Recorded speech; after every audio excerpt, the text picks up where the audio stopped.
marilah jayakan agama kita ini lewat ilmu pengetahuan.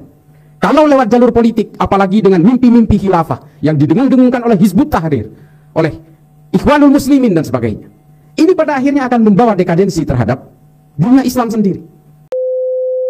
Karena impian-impian daulah khilafah Islamiyah inilah kemudian yang menciptakan firqah-firqah berbasis kekerasan, karena mereka ingin mewujudkan satu gerakan revolusi.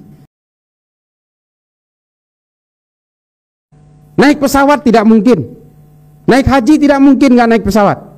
Dan pesawat itu semua menggunakan uang berbunga dicicilnya. Nyewa pun pakai uang berbunga, pakai bank. Makanya saya heran kadang-kadang ada satu ajaran yang mengharamkan orang kerja di bank, dia memilih berhenti, tapi kemudian jadi supir Grab. Ada Oppo, oh oke, berbunga. Akhirnya dia jualan habatus sauda. Dia pikir impor ekspornya habatus sauda dari Yaman itu tidak menggunakan bank. Ini anomali peradaban manusia yang kemudian menjebak kita, karena kita betul-betul terhantui oleh otentisitas. Jangan salah, ada mutaghayyirat yang bisa dirubah. Dan Islam ini berkembang karena Islam ini dirancang untuk menjadi agama yang bisa merahmati seluruh alam semesta sampai hari kiamat. Kalau kita stagnan di abad pertengahan, sampai nggak kita ke hari kiamat menjadi rahmat? Nggak bisa. Apalagi Islam diglorifikasi sebagai bejana untuk kebencian, caci maki, kekerasan. Nggak sampai hari kiamat kita sudah tidak menjadi rahmat. Dan tidak akan laku. Islam tidak mempunyai daya tariknya. Orang masuk Islam karena ingin menikahi perempuan Islam yang cantik, bukan karena ketertarikan spiritual. Nah, adik-adikku sekalian, apa yang saya sampaikan ini adalah bahwa marilah jayakan agama kita ini lewat ilmu pengetahuan. Kalau lewat jalur politik, apalagi dengan mimpi-mimpi khilafah yang didengung-dengungkan oleh Hizbut Tahrir, oleh Ikhwanul Muslimin dan sebagainya, ini pada akhirnya akan membawa dekadensi terhadap dunia Islam sendiri. Karena impian-impian daulah khilafah Islamiyah inilah kemudian yang menciptakan firqah-firqah berbasis kekerasan, karena mereka ingin mewujudkan satu gerakan revolusi seperti yang ditulis oleh Said Qutb dalam Ma'lim fil Thariq.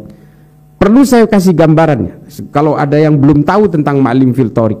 Kenapa saya kemudian sadar bahwa saya ini betul-betul dibohongi oleh Ma'lim fil Thariqnya Said Qutb?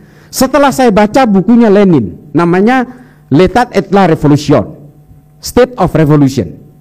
Ternyata Said Qutb membuat Ma'lim fil Thariq itu sama persis dengan State of Revolutionnya Lenin. Cuma yang ini versi Islam, ini versi komunis. Itu aja. Kalau di dalam Lenin itu istilahnya revolusi, kalau Said Qutb mengistilahkan dengan jihad. Kalau Lenin mengistilahkan sebagai vanguardism, avant-garde, kesatuan kecil sebagai motor pemantik revolusi, kalau di dalam Ma'lim fil Thariq disebut dengan toli'ah. Protokol-protokolnya sama, tahapan-tahapan marhalahnya sama, semuanya sama. Revolusi mental dan revolusi akhlak sama, dan penguasaan negara sama, tekniknya sama. Lalu saya kemudian berpikir, Said Qutb ini adalah politisi, bukan seorang ahli agama. Lalu saya pelajari juga fi Dhilalil Quran, bagaimana dia melencengkan terjemahan Al-Quran tentang Al-Maidah ayat 44, Al-Baqarah 29, Al-Baqarah 341 dan sebagainya. Saya kemudian berpikir, ini politisi ternyata. Dari situlah kemudian trajektori Islam berubah arah, dan hari ini kita betul-betul menjadi pion-pion mainan-mainan politik global. Operasi intelijen semua terjun ke Indonesia. Setelah mereka melewati Timur Tengah, Asia Selatan dan sebagainya, mereka memantik Abu Sayyaf, gerakan Thailand Selatan. Bagaimana konflik Tamil dan Sinhala dibuat oleh intelijen-intelijen Barat. Ini saya tidak tabu untuk mengatakan ini.